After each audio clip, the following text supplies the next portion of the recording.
നമസ്കാരം. ഏറെ ദുഃഖകരമായൊരു വാർത്തയാണ് ഇന്ന് കേട്ടത്. നമ്മുടെ ഗുസ്തി താരം വിനേഷ് ഫോഗട്ട് ഒളിമ്പിക്സിൽ നിന്ന് പുറത്തായി. നമ്മൾ ഏറെ പ്രതീക്ഷയിലായിരുന്നു. ഇന്ന് സ്വർണ്ണ മെഡൽ ഇന്ത്യക്ക് ലഭിക്കും എന്നുള്ള പ്രതീക്ഷയിലായിരുന്നു നമ്മളൊക്കെ. കാരണം ഇന്നലെ അവർ ലോക ചാമ്പ്യനെയാണ് അവർ തോൽപ്പിച്ചിട്ട് ഫൈനലിൽ എത്തിയിട്ടുള്ളത്. സ്വാഭാവികമായിട്ട് ഇന്ന് സ്വർണം നമ്മൾ പ്രതീക്ഷിച്ചതായിരുന്നു. പക്ഷേ പെട്ടെന്നാണ് അവരുടെ വെയിറ്റ് കൂടി 100 ഗ്രാം കൂടിയെന്നും പറഞ്ഞിട്ട് അവരെ ഒളിമ്പിക്സിൽ നിന്ന് പുറത്താക്കുന്നത്. ഇത് ഏറെ സംശയകരമായൊരു കാര്യം തന്നെയാണ്. കാരണം എന്ന് വെച്ചാൽ ഒളിമ്പിക്സിൻ്റെ ചരിത്രത്തിൽ ഇതുപോലെ ഒരു വ്യക്തി തൂക്കം കൂടിയിട്ട് പുറത്തായിട്ടുണ്ടെന്ന് എനിക്ക് തോന്നുന്നില്ല. ഇതുവരെ അങ്ങനെ ഒരു ന്യൂസ് റിപ്പോർട്ട് ചെയ്തിട്ട് കണ്ടിട്ടില്ല. അപ്പോൾ സ്വാഭാവികമായിട്ട് നമുക്കൊരു സംശയം വരാം. കാരണം ഈ വിനേഷ് ഫോഗട്ട് എന്ന് പറയുമ്പോൾ നമുക്കറിയാം, കുറച്ച് മാസങ്ങൾക്ക് മുമ്പ് ബ്രിജ്ഭൂഷണെതിരെ, അതായത് കേന്ദ്ര സർക്കാരിനെതിരെ സമരം ചെയ്ത് പോലീസ് അവരെ വലിച്ചഴിച്ച് കൊണ്ടുപോകുന്നതൊക്കെ നമ്മൾ കണ്ടിട്ടുള്ളതാണ്. അപ്പോൾ അന്ന് സമരത്തിന് മുൻപന്തിയിലിരിക്കുന്ന വ്യക്തിയായിരുന്നു ഇവർ. സ്വാഭാവികമായിട്ട് ബി ജെ പിക്കും കേന്ദ്ര ഗവൺമെൻറ്റിനും ഇവിടെ ഒരു ദേഷ്യം ഉണ്ട് എന്നുള്ള അത് ഫാക്റ്റാണ്. അത് നമുക്ക് അറിയാവുന്ന കാര്യമാണ്. അന്ന് ഇവർക്കെതിരെയാണ് ബി ജെ പി അന്ന് സംസാരിച്ചത്. ഒരിക്കലും ഇവർക്ക് അനുകൂലമായിട്ട് നിലപാട് എടുത്തിട്ടുണ്ടായിരുന്നില്ല അന്ന്. അപ്പോൾ പറഞ്ഞു വരുന്നതെന്ന് വെച്ചാൽ, ഇവർ ജയിച്ച് വരരുത് എന്ന് ആഗ്രഹിക്കുന്ന ആരോ നമ്മുടെ ഇടയിലുണ്ട്. യഥാർത്ഥ രാജ്യദ്രോഹികൾ അല്ലെങ്കിൽ കപട രാജ്യസ്നേഹികൾ, അങ്ങനെ തന്നെ പറയാം. അപ്പോൾ ഒരു രാജ്യത്തിൻ്റെ ഒരു മത്സരാർത്ഥി, അതും ഒളിമ്പിക്സ് പോലൊരു വേദിയിൽ മത്സരിക്കുമ്പോൾ അവരെ മാക്സിമം എല്ലാ കാര്യങ്ങളും സംരക്ഷിക്കാൻ കൂടെ ആളുണ്ടാവും. സ്വാഭാവികമായിട്ട് ഒളിമ്പിക്സ് അസോസിയേഷൻ്റെ ആളുകളുണ്ട്, കൂടെ ഇവരെ ഡോക്ടറുണ്ട്, ന്യൂട്രീഷൻ ഡോക്ടറുണ്ട്. അപ്പോൾ ഈ ഡോക്ടറുടെ 100% ഡോക്ടർ ഉത്തരവാദിത്തമാണ് ഇവരെ വെയിറ്റ് നോക്കേണ്ടത്. പക്ഷേ ഈ ഡോക്ടറെ കുറിച്ച് അന്വേഷിക്കുമ്പോഴാണ് ഡോക്ടർ ശരിക്കും ഒരു ന്യൂട്രീഷൻ അല്ല. ഇവർ വർക്ക് ചെയ്യുന്ന റിലയൻസിൻ്റെ ഹോസ്പിറ്റലാണ്. അപ്പോൾ റിലയൻസിൻ്റെ ഹോസ്പിറ്റലിലെ ഓർത്തോപീഡിയാട്രിക് സർജനാണ് ഇവർ.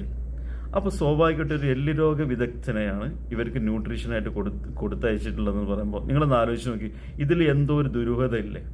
ഇതല്ലേ സത്യത്തിൽ നമുക്ക് സംശയം ജനിപ്പിക്കുന്ന കാര്യങ്ങളൊക്കെ. അപ്പോൾ ഇവർ പറയുന്നത്, അത് സെമി ഫൈനലിൽ കളിച്ചു വന്ന വ്യക്തിക്ക് പെട്ടെന്ന് 2 കിലോ തൂക്കം കൂടി. ഞങ്ങൾ രാത്രി അവരെ പരമാവധി തൂക്കം കുറയ്ക്കാൻ ശ്രമിച്ചു, മുടി മുറിച്ചു, അവരെ വസ്ത്രമൊക്കെ വെയിറ്റ് കുറഞ്ഞ വസ്ത്രമാക്കി. എന്നിട്ട് പോലും 1,900 ഞങ്ങൾക്ക് കുറയ്ക്കാൻ പറ്റും. 1,900 അവർക്ക് കുറയ്ക്കാൻ കഴിഞ്ഞെങ്കിൽ പിന്നെ 100 ഗ്രാം അവർക്ക് കുറക്കാൻ കഴിയായിരുന്നില്ലേ?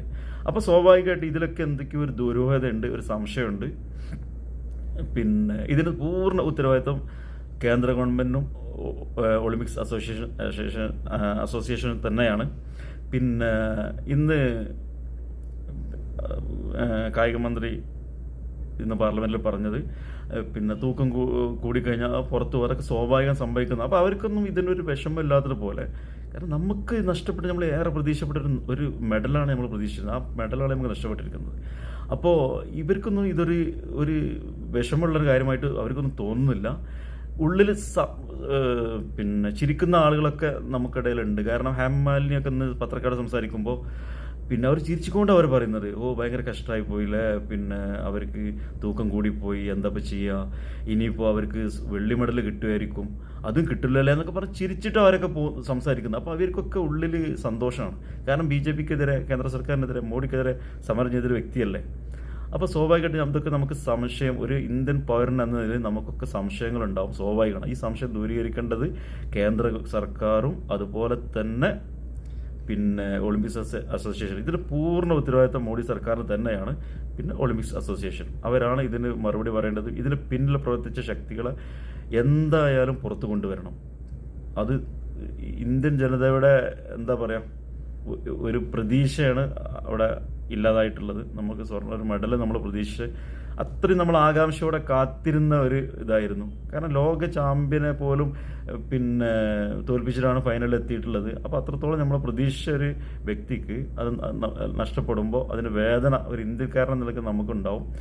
തീർച്ചയായിട്ടും ഇതിൻ്റെ ഉത്തരവാദിത്തം മോഡി സർക്കാരിന് തന്നെയാണ്. അവർ തന്നെയാണ് ഇതിൻ്റെ പിന്നിൽ എന്താണ് സംഭവിച്ചിട്ടുള്ളത്. കാരണം സംഭവിച്ച കാര്യങ്ങളൊക്കെ നമുക്ക് ഒരിക്കലും വിശ്വസിക്കാൻ പറ്റാത്ത കാര്യങ്ങളാണ് ഇതുവരെ സംഭവിച്ചു. 100 ഗ്രാം തൂക്കം കൂടി 2 കിലോയിൽ 1,900 അവർ കുറച്ചു എന്നൊക്കെ പറയുമ്പോൾ ആർക്കായാലും സ്വാഭാവികമായിട്ട് സംശയിക്കാറും, ഇത്രയും കുറച്ചവർക്ക് 100 ഗ്രാം കുറച്ചുകൂടെ.